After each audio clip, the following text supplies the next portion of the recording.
The new 2.2 update for Geometry Dash has finally been released. There have been many new additions, but the biggest and by far the most important ones were the changes to the level editor. There are now so many new possibilities in creating levels that, in order for the players to even find their way around the new editor, a 200-page guide has been written by AutoNick and Viprint. This guide has already helped many players with their projects, but for many it is still very hard to get a grasp of all the new features that have been added by simply reading the guide. So, in order for all of you to better understand it, I took 2 weeks to study this whole 200-page essay about the editor and visualize it in a video format. In this video, all the new concepts in the level editor will be presented visually with examples, so if you're struggling to understand the guide, this video might help you better understand the 2.2 editor. I know this is a very long video and you might only be here to learn about something you specifically don't understand, so to all of you in that situation, I have written down the timestamps in the description for certain topics which you can immediately skip to by clicking on them. I also have to mention that if you're still struggling to understand a certain concept, you can either rewatch the part of the video talking about it or join my Discord server, the link to which is at the top of the description. With that said, let's begin our odyssey into all the new possibilities that have been added to the level editor in the 2.2 update.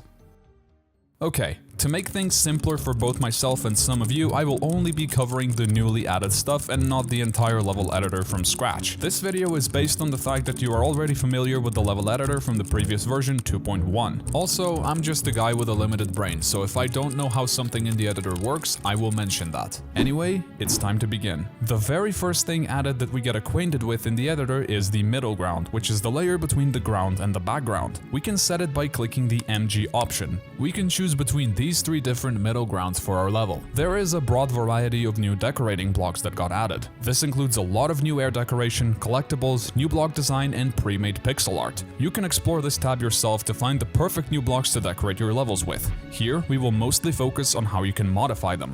The first new major addition to the editor is the scaling option. Now you no longer only have the option to only modify an object's uniform size, you can also set its width and height to be different with the second scale button next to the first. With the warp option, you can play around with its dimensions and rotation as freely as you want. Deleting objects has also been made far easier. You can now search for a certain group ID that you have placed and the level will navigate you to it. When it comes to building a level, the first thing to do is choosing a song, and that process has been made easier. Now there is an entire library of songs to choose from which you can navigate freely. RobTop specifically added a filter option, so if you already have a theme for the level selected, you can way more easily find a song that would fit your level. Alternatively, you can search for the song's title with the new search option or for its artist with the notes button. As far as gameplay additions go, there are a few new mechanics, the obvious one being the new swing game mode. Its portal is the bright yellow one under the orbs tab. In the same menu, we can find a new pad and a new orb that instantly teleports you to the terrain underneath, so they function just like the spider game mode. There is also a new teleportation orb which allows you to teleport to a predetermined location, but more about its setup when we get to the teleportation trigger. I will talk about this more in a future video that is yet to be released. Now I want to talk about all the new mechanics that have been added to both the player and the objects of the level. The most groundbreaking addition is the fact that you can choose between making your levels use the classic mode, which is the cube moving to reach the end of the level, or the platformer mode where you manually control your cube and navigate it to the end. This brings many new additions to the game which I'll cover later, but for now I want to focus on the new properties that you can assign to any given object in the editor. Let's place down this basic block and talk about it for a few minutes. By selecting the block and going into the Edit Group tab, we can discover 3 new menus: Extra, Extra2, and Anim. Extra1 is the most important of the 3 and the only one you really need to master, so I'll stick to that one alone. I will talk about Extra2 in the next part of this series. Extra1 has many options, so I'll demonstrate what each of them does. The Don't Fade and the Don't Enter buttons still have the exact same function from 2.1, which is making the block not disappear off the screen in a weird way when we pass it. They've just been moved to this menu for convenience. The No Effects option will not affect the block at all. This is only applicable to size and gravity portals. With this option turned on, the size of the portals will no longer be hit by the lightning, and the gravity portals will no longer have the lines in the background when switching gravity. In terms of scaling and rotating triggers, we can set our blocks as the group parent, meaning that all the objects that have the same same group assigned to it will move around it. This was already present in the last update, but was moved here for convenience. Area parent essentially means the same thing, but it only applies to the new area triggers, more about which will be said later. Don't boost Y and don't boost X options prevent the player from gaining extra momentum in the horizontal and vertical dimension respectively when sitting on a moving object. The high detail option marks the object as high detail, meaning that it will be removed from the level when the player checks the low detail mode option on the level page. This was already present in 2.1 but got moved here for convenience. No touch will disable interactions between the player and the object, which means that you can now enter a ship portal and not be turned into a ship. As much as I tried, I could not figure out what single P-touch does, so I'm sorry about that. Passable is used to make objects untouchable from underneath, but touchable from above. This allows the player to pass through an object and land on it, which is very useful in platformer levels. Non-stick X and non-stick Y are only usable in platformer, and they mean the following. By default, if the player lands on a moving object, he will start moving along with it. With this option enabled, the player will no longer stick to that block and will most likely slide off of it. Extra sticky means the opposite. Whenever a player is on a moving block, it will slide off of it if the object becomes too fast. Selecting this box will make the player stick on top of the object no matter how fast it moves. Extended collision is only used if the scale of our block was bigger than 6 and if it was a collision block. Selecting this option will basically fix its hitbox. More about collision blocks in the next part of the series. Ice block is only usable in platformer, and this makes the block the player is on feel like ice. The player will slide after letting go off the controls, and it will also be harder for the controls to register. Basically, the player is now on ice. The grip slopes option is very useful for very steep slopes. By default, if the player tries to climb a very steep slope, he will slide back down. With this option selected, he will now be able to climb that slope no matter how steep it is. The scale stick option will affect the player if he's located on a block that's in the middle of changing its size. By default, the position he's on will not change, but with this option selected, his position will change depending on where the new center of the scaling object is. All the other options in this menu are purely cosmetic. No glow disables glow that is emitted from certain objects like these monsters. No particle will disable particles on orbs and portals. No audio scale will prevent the orbs and pulsing objects from pulsing to the rhythm of the song. And for the last one, center effect, I sadly have no idea what it does, but when I was testing it out, my game crashed, so that was pretty funny. Other new mechanics include the F letter object and the force object. The F object will flip the player's gravity if he touches terrain while in its hitbox. This was used to create this mechanic at the beginning of Dash, for example. The force objects will give the player a certain amount of momentum whenever it's touched. There are two force objects. One is a square and the other one is a circle. The difference between them is only in their hitboxes. You can modify the amount of momentum by adjusting the force parameter, or if you enable the range option, you can determine the minimum and the maximum force the player can have when entering the force object's hitbox. Leaving these two parameters at 0 will remove their limit. In order to change the direction of the force that the player receives, simply rotate the trigger around. Keep in mind though that in classic levels this will only work upwards or downwards and not in any other direction, while in platformer mode this will work in all directions. Okay, now we've covered all the basic mechanics and it's time to move on to a very fun new addition in 2.2, and that is the particle editor. The particle editor was completely reworked in 2.2. Now the particle block is located under the monsters tab. Here we can find two particle objects from 2.1 and a completely new one that has many more settings. Just like the other two, we can select the particle's colors by clicking on the edit object menu and selecting the color channels. When clicking edit special while having the particle block selected though, we can see that there are 4 very detailed menus: motion, visual, extra, and texture. I will go over each of these, but before that I want to mention the boxes on the right side of the menu. These are only intended for previewing how we adjust different parameters in the motion tab. For example, we can preview the post var parameter in the first tab, gravity in the second, and everything to do with angles in the third. And now the 4 tabs at the top.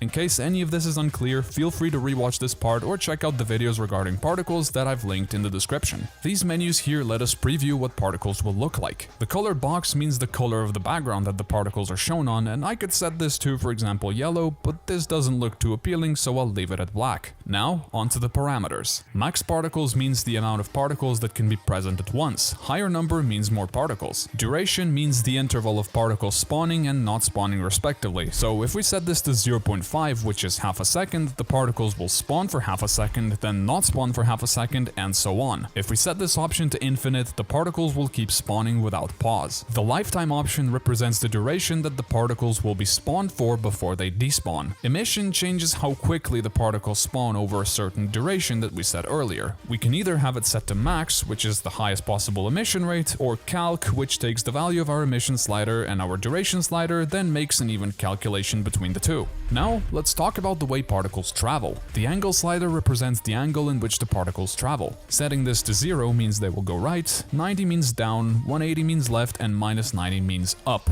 There is another slider here which means the variation of the angle, so that not all the particles move in the exact same direction. Setting this slider up and down will make the particles have a small chance to move in a different direction depending on how far we set the slider. This is really useful to add some dynamics to the particles so they don't feel stale. We can also do the same thing using the speed parameter. We can set the base speed for the particles on the left and the variation in speed on the right. The next option, postVarX, also has two sliders, but this one is different. postVarX widens or narrows the area that the particles spawn in on the x coordinate. The higher the value, the bigger the area. The second slider also determines the spawning position for the particles, but on the y coordinate instead. Next, the gravity slider makes the particles change their gravity on both the x and the y coordinate respectively, depending on whether we change the values on the left or on the right slider. Accelerad makes the particles accelerate towards or away from the center. Positive values mean away from the center, while negative values mean towards it. The plus-minus slider once again determines the variation for this parameter. Acceltan makes the particles rotate around their center, spawning them both below and above the central point. This slider also has an extra one which modifies variation. The motion tab also has a box at the top left corner where you can set your particles to be in radius mode instead. This allows the particles to travel in a circular direction. Let's say we want to make the particles spawn at the center and travel all the way around the place. To do that, we have to set their starting radius or start rad very low and their end radius or end rad very high. By adjusting the angle variation, we make the direction that the particles can travel in vary more. So if we have it set to maximum, they will travel in every direction from start rad towards the end rad. Also, rotsec is basically the same as accelerad, which makes the particles orbit around their center. All of these options also have a variation slider to add variety. In the second menu, we can modify other properties for the particles, such as how big they are and how each particle rotates. Start size and end size tell us how big or small the particles will be at the start and the end of the animation. For example, I have my start size set to 2 and my end size set to 1, so throughout the animation the particles will get slightly smaller. Start spin and end spin work the exact same way, except they aren't about the size but instead rotation. Start spin means the rotation at the beginning and end spin means their rotation at the end. All four of these options also have their own variation sliders to add dynamics to the particle animation. The next 6 sliders have to do with colors. They are titled Start R, G and B and End R, G and B. With these sliders, we can play around with what colors the particles will be using at the start and the end of the animation. R means red, G means green, and B means blue. Using the sliders next to color names, we can modify how much red, green, and blue there will be in particles at the start and the end of the animation. And this is the way to change the particle colors throughout the animation. Let's say I want them to be a bit more red at the start and a bit more blue at the end. To achieve this, I will decrease their start R and start B and also decrease their end R and end G. There is now a smooth red to blue transition along the particles. These options also have variation sliders which can add dynamics for the color changes. And aside from that, we can always change the particles' colors using the color triggers, just like we do with everything else in the game. This is just another fun way to play around with colors. And finally, we have the start A and the end A. I don't exactly know what A is supposed to mean, but what this does is it adds a faded line at the start and the end of the particles. This option is very useful, especially when paired with its variation slider to make the particles appear more like smoke. And now we're off to the third menu, which is the last menu where we have parameters to change. This menu offers some quality of life options that were not available in the previous 2 menus. Firstly, I want to mention the 3 boxes at the top of this menu called Free, Relative, and Grouped. These 3 options change the way particles appear when they move. Selecting a different box makes the particles appear differently, which varies a lot depending on what type of particles you made, so I suggest exploring all 3 options yourself and seeing which one fits best. Next, the parameters. Fade in and fade out are very similar to start A and end A, except this time the faded line looks more consistent. Friction P, S, and R apply friction to the particles. P means position, S means size, and R means rotation. Adding a higher friction will freeze the parameter at a certain value, which I can demonstrate well with the Friction P option. The higher value I set this to, the less the particles will have to move in order to stop. Same applies for both rotation and size of the particles. The higher the friction, the sooner in the animation the value of these attributes will be frozen. Respawn options makes the particles respawn sooner or later, but this is heavily dependent on which settings you chose before. All 6 of these options also have variation sliders to add variety to them. There are also a few boxes at the bottom of the screen that make it easier to mess around with the particles. Start size, spin, and rad equals end means that all these attributes will have the same value both at the start and the end of the animation, even if we set them differently in the second menu. This helps us preview the particles more easily. Start rotation is direction will make the particles travel in the direction that they initially spawn in. Use object color means that instead of whatever we configured in the second menu, the particles will now use the color from the edit object menu. Uniform object color makes the beginning and the end colors the same. Dynamic rotation will make particles rotate towards the direction where they're going, but this is bugged as I'm making this video. Then using the animate on trigger makes it so that the particles only begin moving when we activate them with the animation trigger. The other option, animate active only, will only activate them using the animate trigger when we can actually see them on the screen. Order sensitive option will make the layering of the particles dependent on Z order. Start and end RGB var sync synchronize the R, G, and B properties from the visual tab, and finally, quick start makes particles accelerate a bit faster when they first spawn. The last tab is the tab where the actual shape of the particles is modified. By clicking the texture tab, we will see a big variety of different looking particles which we can use. You can set your particles to look a certain way by simply clicking on the desired shape.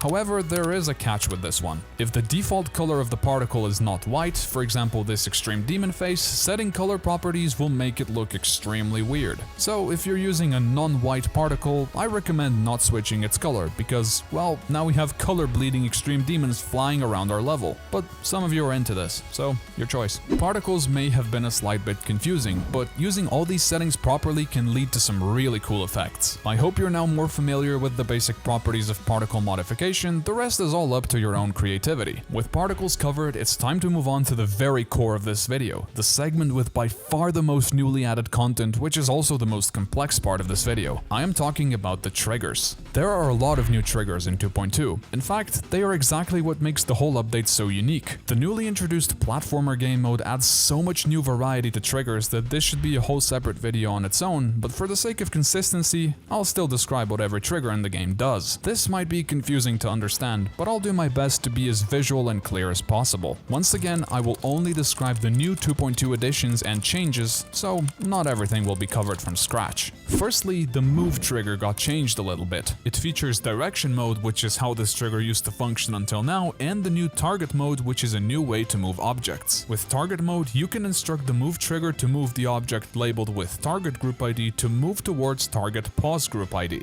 I can demonstrate this by instructing the trigger to move this block towards this other block. The first block has a group ID of 1 and the second block has a group ID of 2. Let's get back to the trigger menu and set target group ID to 1, because we will be moving the first block. Now we need to set the target pause group ID to 2, because we want the block to move towards the second block, which has the group ID of 2. And now everything's done. We simply have to set the time it will take for the block to move to the other block and we are set. Block 1 now moves towards block 2. From 2.2 onwards, you can also select either player 1 or 2 as the group that the object will move towards. So by selecting P1 here, we are now being followed by this block. But it's not very efficient, which we can change by selecting the dynamic mode option. This will update the target location constantly instead of only when the trigger is hit. So now the block is following us and then stopping after it runs out of time that we had set. And the player survives. Small step increases the amount of values that determines the length of a block from 10 to 30, so you can now move them 3 times more precisely. And to end it up, the silent option means that blocks that the player is on move instantly and the player will not stick to them anymore. This only applies to platformer mode. The rotate trigger also got a little bit of an update. There are now 3 ways you can make an object rotate using this trigger. The first one is the classic degrees over time mode, which was already used in 2.1 and before, so I won't explain it all again, and will instead use it to turn this speed change with group ID 2 by 90 degrees over 2 seconds.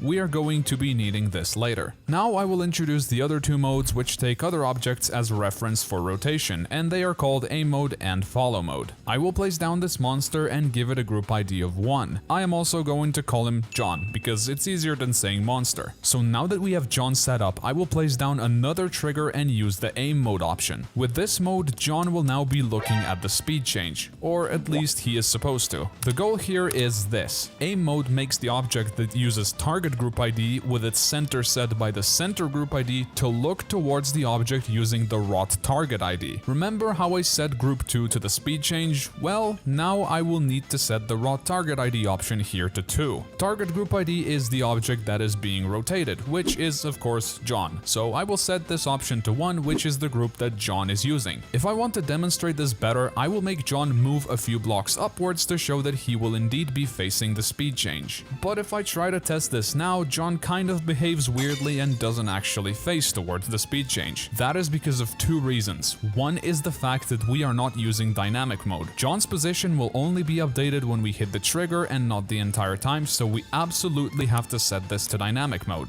But even now, John's movements still look weird. This can happen because the game doesn't know where exactly John's center is, so it doesn't know which side John should actually face. I believe this is a bug that doesn't always happen, but if it does, this is how you solve it. Take another object and place it directly in front of John. Then assign a group ID to it, in my case that will be group 3, and then go back to the trigger and set the center group ID option to 3. Now the game knows exactly where John's center is and will make him rotate towards the speed change. We got it! The next mode is less buggy and complicated, and it's called follow mode. This makes John rotate exactly the way that the speed change rotates. Remember how earlier we made the speed change rotate by 90 degrees? Well, using follow and dynamic mode, John will now rotate the exact same way as the speed change. Anyway, the last option, called lock object rotation, makes it so that if the object rotates by itself, well, it no longer does. So if I lock the speed change's rotation, it will no longer rotate and John won't rotate either. That is because he is mimicking the rotation of the speed change. But if I lock John's rotation, then the speed change will still rotate and John will not.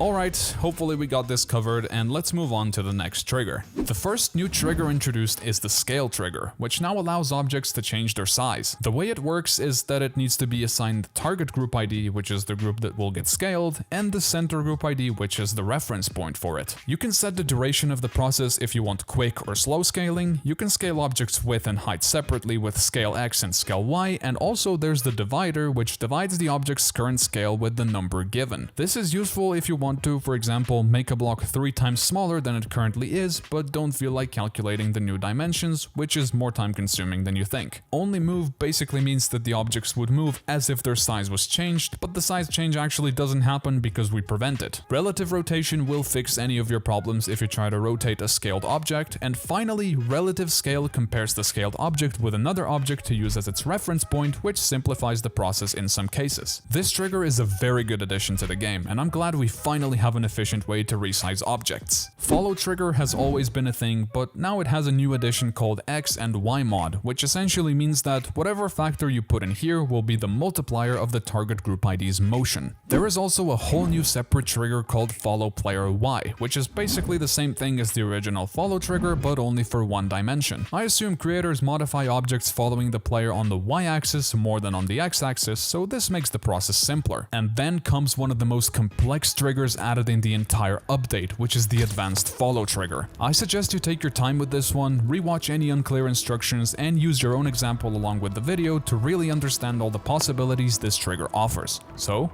let's begin. The advanced follow trigger is basically a better version of the follow trigger that allows more complex movements to happen. If you play the tower, the fireballs aim towards you, but using advanced follow, they would follow you. Advanced follow can make things follow and converge towards other things, which can be both other objects or players. So, let me tell you how it works. We're going to take this skull for which we want to travel towards the player, so we will assign group ID 1 to it. Next, we place down the advanced follow trigger and make it target the skull we just placed. We do that by selecting 1 as its target GID. Target GID means target group ID for future references. The next window, follow group ID, decides what the skull will follow. This can be any other object which has any other group, but in this case we want it to follow the player, so we will select P1, which means player 1. We can also make it follow player 2 when in dual mode, or the center of the screen which is marked by the C letter. Some other options here mean the following. X and Y only means that the skull will only follow the player's horizontal or vertical position position, but not both. Rotation offset means that the skull will be rotated a certain amount of degrees when it starts following the player. Rotate easing means how much time the skull will take to rotate the amount of degrees selected in rotation offset. But none of this should really matter because we have the rotate dir option.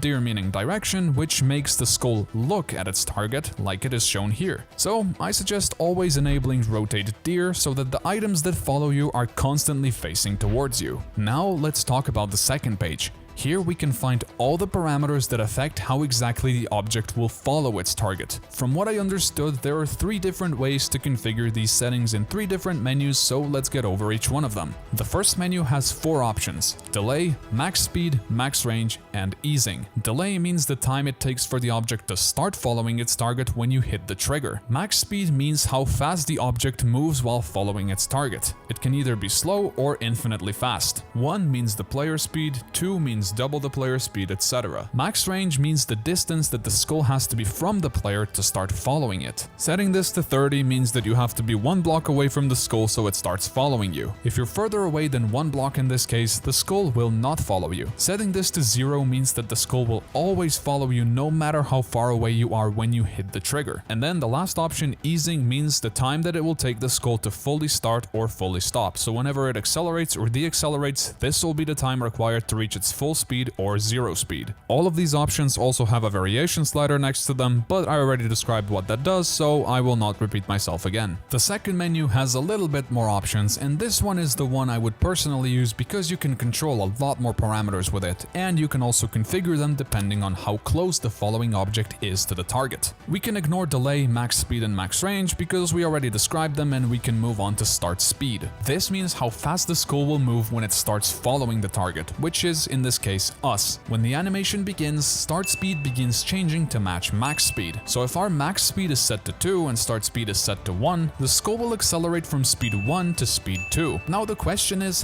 how fast does the skull accelerate or slow down? That is determined by another parameter, acceleration. Acceleration means the time it takes for the skull to reach its max speed beginning from its start speed. Value 1 in this box means 1 second. Start dir, or starting direction, means which direction the skull will face when starting the movement. 90 means towards the right, 180 means down, and -90 means left. 0 means up. Next, we have something called friction, which I'm still not sure what it does, but after testing it out, it seems like it makes the air around the skull more dense, so movement becomes slower and more difficult. Higher value means slower skull movement overall. And then we have the most interesting options of all: near dist, near friction, and near accel. Near dist, or near distance, means how close the skull has to be to the target for near friction and near accel to take effect. In this case, skull being near the player, which is a distance determined by the near dist parameter, gives it completely new friction and acceleration properties, ignoring whatever we set it to previously. For this example, I'll set my near dist to 120, which is 4 blocks, because 30 equals 1 block. So now when the skull is 4 blocks away from the player, the new friction and the new acceleration values will apply to it. This allows us to set a different speed for the item when it comes near the player so that it doesn't immediately kill them. Since friction and acceleration have already been described, let's move on to the third menu of movement. This menu allows us to apply more attributes to the movement of the object itself. Most of these menus have already been described, the only difference here is the steer force parameter. This determines how hard the object will rotate towards the player. If it's set to something very low, the skull will not be very accurate at tracking the player, but if it's set high, it will home directly towards the player and ultimately reach him. But then there is another secret menu if we click the right arrow while being on the third menu for movements. This menu here opens up and it gives us a whole variety of parameters that have to do with steering. So let me guide you through all of them. Steer force low is as low as steer force could possibly get during the animation. Speed range low means how fast the objects are while they are not within the max range from the target. Steer force high is as high as the steer force can possibly get during the animation. Slow dist means the distance from the target where the object becomes slow. This has the exact same function as the near dist that I mentioned earlier. Slow accel means the acceleration of the item while within the slow dist, which has the exact same function as near accel. And then here come the 4 break parameters, which have to do with the situation where the skull suddenly has to turn around if it misses the player. For all 4 of these to function better, I always suggest enabling the target dir option first and then playing around with the parameters. You can adjust these to your liking, but here's about what they do. Break force determines the force at which the skull stops to turn around, but this this is probably bugged right now. Break angle tells it what angle the player has to be for the skull to retarget itself. I suggest the value 180 for this one. Break steer force determines how sharply the skull will steer to catch the player, and then break steer speed limit slows down the skull while it's turning around to a certain speed. That was this specific trigger described entirely, but when it comes to advanced follow itself, we are definitely not out of the woods yet. There are two more triggers to adjust advanced follow, called edit advanced follow and retarget advanced follow. Let's first describe the edit advanced follow trigger. Target GID means whichever item follows another item. In our case, that is the skull. X and Y only means that whatever changes we do to the following parameters will only apply to X or Y axis. Mod X and mod Y affect how fast the skull is moving in different dimensions and directions, but unfortunately for the life of me I could not get this to work. It might be bugged, but if you manage to get this to work, then congratulations, you're simply better than me. The dir parameter temporarily switches the direction that the skull is moving in. Here you can choose between values from -180 to 180. Surprisingly, this one actually works. Target control ID is used for spawn trigger remapping combinations, but that is far too complex for this video. If it still interests you, I will leave a reference link in the description. The speed parameter is used to increase the speed of the skull in relation to another object. Let's say we have a key slowly moving across the screen. Then we could use the speed parameter as a multiplier to the key's movement that the skull will now have. That means if we input the number 2, the skull will have double the speed of the key. The way to connect the key to the skull is with this number here, but unfortunately I have no idea what type of ID or group this number represents. So for now I am very sorry to tell you, but I don't know how to complete this process. Same thing applies for the redirect dir option, which will change the skull's movement from the dir parameter to be referenced to another object like our key. But once again, I don't know what this number is referencing, so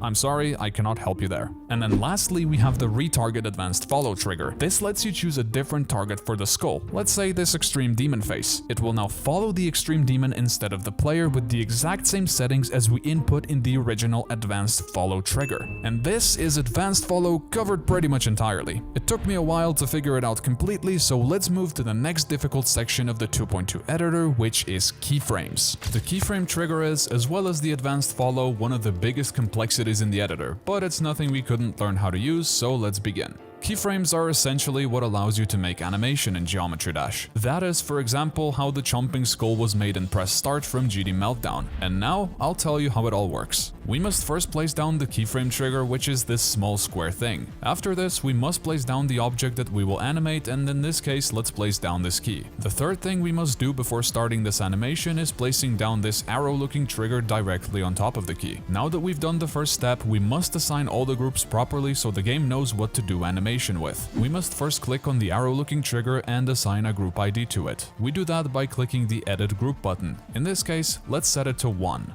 After that, we must go back to the square-looking trigger and select the same number that we just used in the animation group ID menu. In our case, that will be 1. Next, we must click on this key and assign a group ID to it. Like before, we need to click Edit Group and assign a value to it. In our case, let's give it the group 2 because this number must be different from the one we just used for the arrow-looking trigger where it was 1. Then, we go back to the keyframe trigger and set its target group ID to whatever we just assigned to the key, which was 2. The parent ID and parenting are a separate feature that will be described at the end once everything else in this menu has been covered. Anyway, to make the most basic animation possible where the key simply moves around, we need to select the arrow looking thing, copy and paste it, and then wherever we put it down is where the key will go. But to make the animation more smooth, we must click on the first arrow looking thing in the line and then press Edit Object. That will bring us to this menu. There is a lot to unpack here, so I will go step by step. Duration means the time it will take the key to travel from one keyframe to the other. 1 means 1 second. X360 means how many full circles the key rotates for during the animation, and we can determine what direction it rotates in. If we want to make a rotation that doesn't spin the full circle, we can select the second keyframe and simply rotate it how we want. CW will force the object to rotate in the clockwise direction, while CCW will force the object to rotate in the counterclockwise direction. Oh, by the way, did I mention that changing the scale of the keyframe is also gonna change the scale of the object that's being animated? Well, now you know that. SpawnGID spawns another group once we hit the square-looking trigger at the beginning. I need to make a special example for this, so I'll make one here.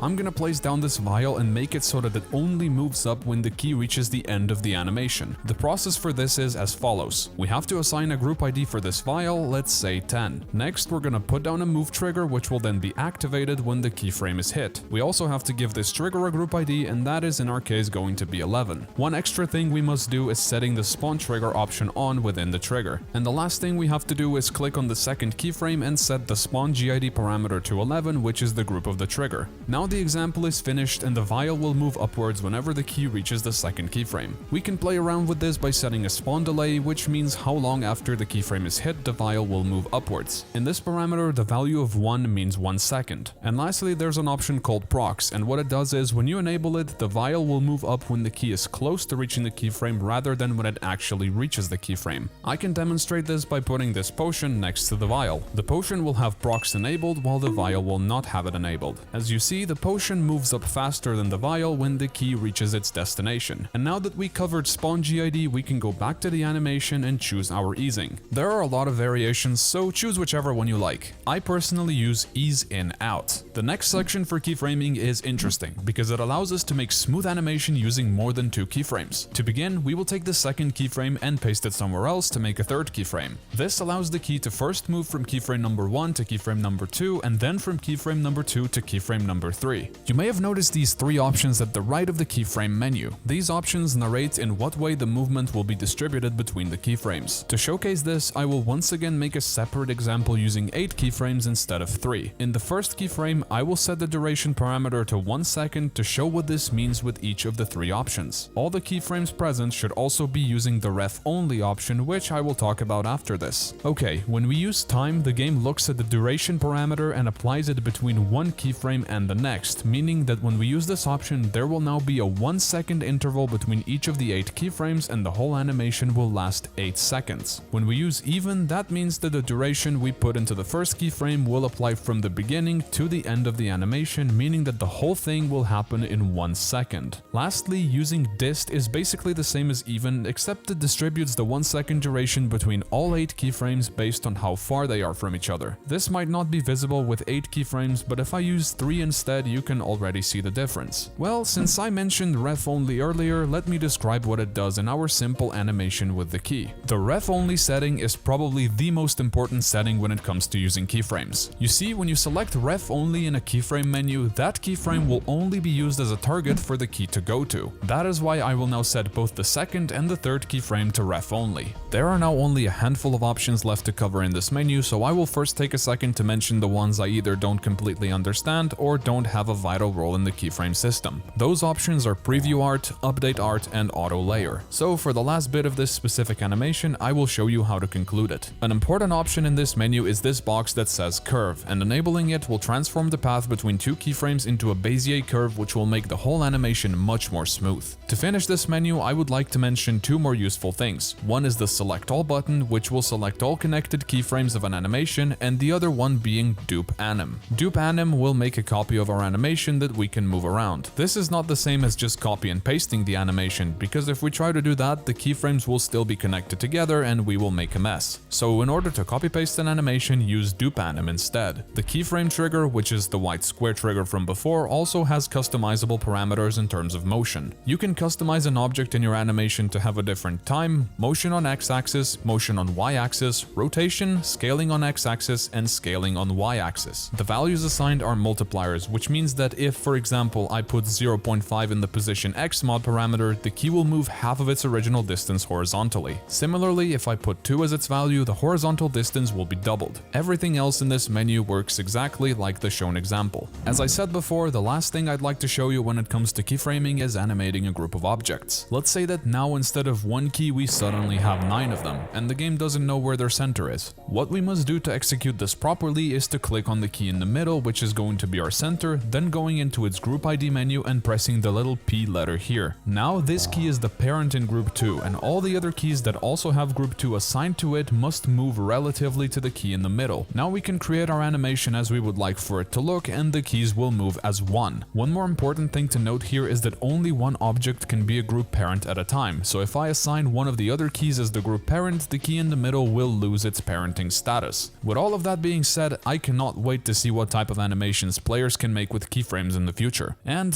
with keyframes covered, we have reached the end of part 1 of the comprehensive guide to the Geometry Dash 2.2 editor. I hope you learned something new listening to me yapping for 40 minutes, because there will be much more ground to cover in the next 2 episodes. episodes. 2.2 is such a broad update and it takes a while to understand everything on a level where I can present it publicly, and on that note, sorry I couldn't figure out every single detail about the editor. I would like to thank all the public sources that helped me when there was something I didn't understand. All of them will also be listed in the description. It's been a while, I'm glad to be back, and hopefully the next part won't take as long as this one did. I mean, it probably won't, since I already have some momentum with the 2.2 editor. Thank you for watching, and I will see you as I further explore the depths of 2.2.